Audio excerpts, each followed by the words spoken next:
to another prince no longer on official duties. I am, of course, talking about Prince Harry, who this week treated the world to a snippet of the new podcast he is making with his wife.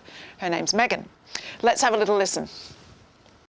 Should we start? No? Ladies first?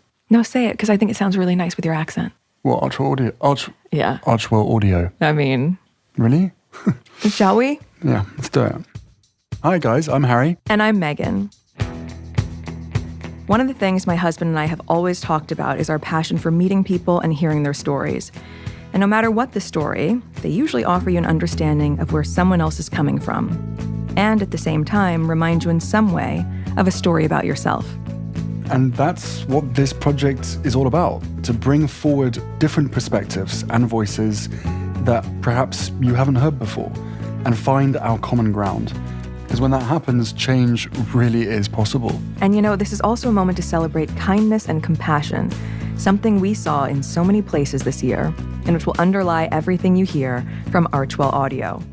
Well, the Mail's royal editor, Rebecca English, is here now and can tell us more. Rebecca, this isn't some sort of do-it-yourself podcast, isn't it? No, and some of the reports this week have suggested that it could be worth in the region of £30 million over the next few years to them, which is a significant amount of money. Of course, what we don't know is that because it's being done under the Archwell umbrella, which is the name of their new not-for-profit foundation, we don't know whether it's going into their pockets, whether it's going to the charity, maybe a bit of both. I think that's something they would probably be advised to clear up sooner rather than later. I mean, we're used to seeing the royals all the time, aren't we, in little bursts, you know, the odd, very neutral, inoffensive speech, the very occasional interview, but a regular podcast is a huge departure. Yes, I mean, we have seen the royals dip their toe in this a little bit in recent years. You know, there's been the odd radio guest edit. Both William and Kate have done interviews with well-known podcasters, but not the whole shebang. It's not something they really have got the time or the inclination for. And as we know, with this kind of very personal podcast, it does tend to become the gospel according to that person. And obviously, as you know, state-funded figures, I think the royal family need to be more open to scrutiny than that. So, yeah, it's something definitely Harry and Meghan would not have been able to do had they still been working members of the royal family. Have you heard any whispers, beyond the trailer they released about the kind of content that will be in it? The pressure will be on to make it really interesting, won't it? Yeah, so they've said in a statement they're going to make this about, you know, inspiring and uplifting individuals and stories, which is great. I suppose this is where the rub is, isn't it? Is that worth £30 million? Will this couple who, one of the reasons why they quit the UK is because they said they wanted more privacy and less of a spotlight, will they be asked to give more bang for their bucks and be asked to shed a spotlight on their private lives and their time formally as working royals? I mean, the truth is, Joe, I don't know the answer to that more than anybody else, but I think it's something that people will be keeping a very, very close eye on. The podcast isn't the only deal we've heard about this week. It seems Meghan has gone from a barrister in suits to a barista. Do you see what I did there? Oh, very, very good, Joe. Scorching. So we heard this week as well that Meghan has become an investor for the first time. She's investing in a startup company that makes, let me get this straight, vegan super lattes, instant ones that you can have on the go, whatever that might be. And we don't know how much she's investing in it, but she's super keen on it. I mean, the company is very female-led. It's very ethical. There are things that chime massively with her. And from what I hear this week is it might be her first investment, but it certainly won't be her last. Do you think there'll be a lorry load of delivery of vegan latte going to the palace? Nope. Is that your only comment on what you think the palace might be thinking about this latest deal?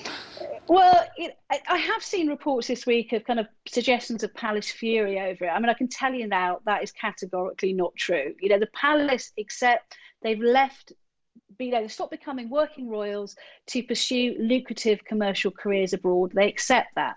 That said, clearly they are watching what deals they take on with great interest and probably a certain amount of trepidation as well.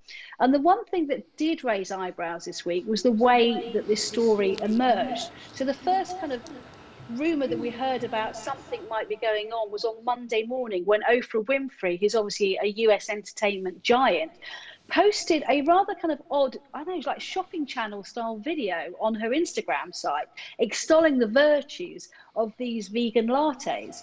And because she said a friend and neighbour of hers, M, had sent her a gift basket of them. Now, if anyone was left in any doubt who that M might be, underneath it, it said, you know, yes, that M with a little crown. Now, I know that did raise eyebrows at the palace because that was felt to be kind of rather nakedly cashing in on the royal connection. Not Meghan's fault. It might be something Oprah did without her realising. But I think that is something they have to be quite careful of in the future.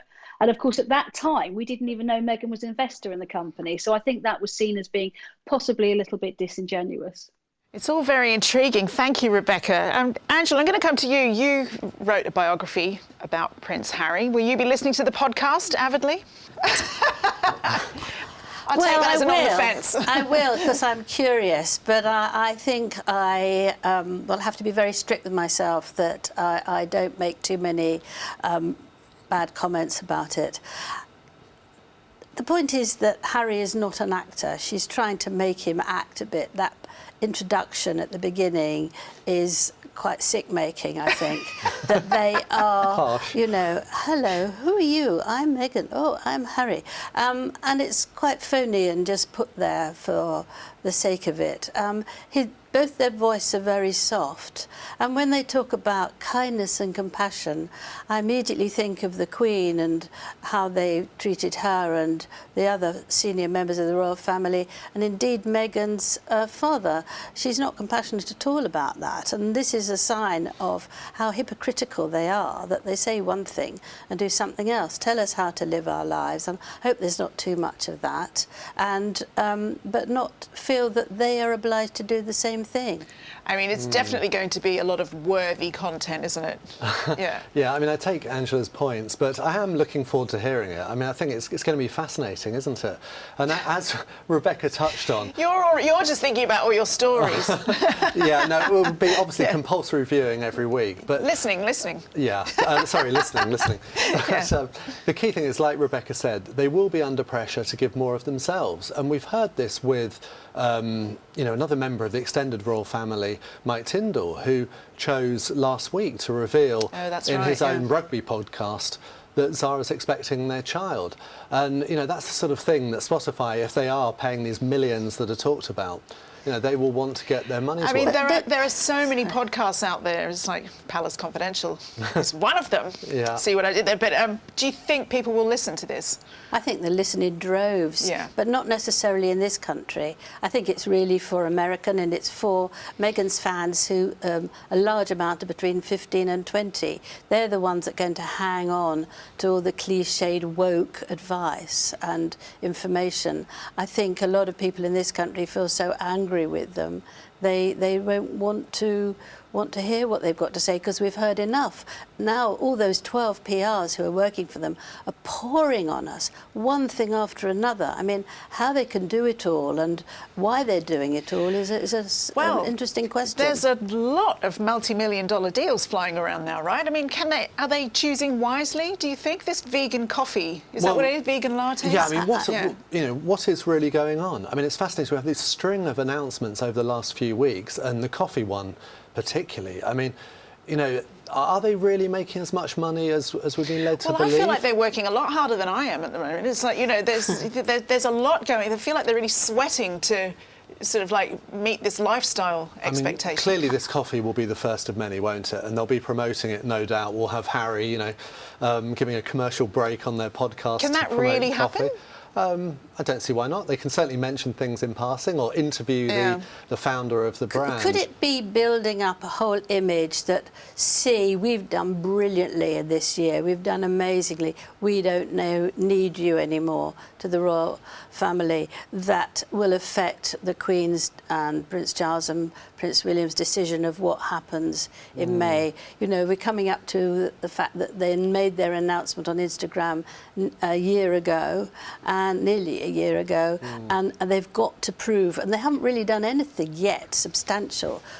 Part of that, of course, is because of the pandemic, but nothing seems to quite work. We hear in advance what they're setting up, but something, she was going to write a book, that hasn't happened. There's lots of things that they're setting up to keep our interest, but if they've got this wonderful deal with Netflix, why are they having another wonderful deal when they concentrate on because 100 million isn't enough for that mansion, believe me. I must say, it does make what we were told at the time they left this country just seem like complete nonsense. We had their sort of sycophantic cheerleaders literally crying when they left, saying, they've been driven out of the country by those awful tabloids. They want their privacy in North America. Well, they didn't stay in Canada very long, and now they're in LA doing podcasts, Netflix deals, coffee promotions.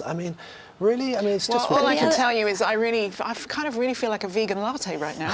But anyway, yeah. I think the other problem is that they have this an inclination to be victims. So if they're not really winning, they then, put themselves forward as victims and resentful of what's happened to them, when really they're having an extraordinarily open life where they can do exactly what they want. But there's something there that they've both got, maybe from dysfunctional homes, that they actually feel they need to fall back on somehow to protect themselves and make people feel sorry for them and allow them to do all that they're doing. Well, watch this space is all I can say.